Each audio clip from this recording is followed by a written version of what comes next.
अस्सलाम वालेकुम वीवर्स, अल्लाहुम्मा सल्ली अला मुहम्मदिन वाले Mohammad. Income tax return file की आखिरी तारीख और वार्निंग और मज़ीद जो है अपडेट इस वीडियो में शेयर करना चाहूँगा।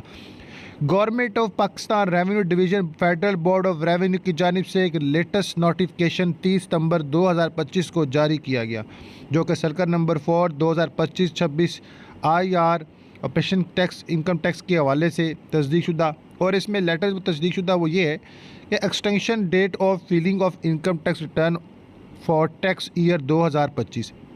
आप सबको अपडेट कर दूं कि ऑर्डिनेंस 2021 सेक्शन 214A अपने इख्तियारात को इस्तेमाल करते हुए फेडरल बोर्ड रेवेन्यू ने जनाब इनकम टैक्स रिटर्न 2025 की लास्ट डेट जो है उसमें जो है एक्सटेंड कर दिया है। आप लोग बगैर किसी जुर्माने के अपनी जो है फ़ाइल रिटर्न कर सकते हैं 15 अक्टूबर 2025 तक। जनाब मोहतरम, ये लास्ट वार्निंग है तमाम ट्रेड बॉडीज़ को, टैक्स पेयर्स को, टैक्स बार एसोसिएशन को कि इन तमाम डेटा वेरिफिकेशन कलेक्शंस को जनाब बर वक़्त लाजमी हतमी सूरत दें। इंशाल्लाह इस तरह की मज़ीद अपडेट इसी प्लेटफॉर्म के ज़रिए आप तक पहुँचाई जाएंगी।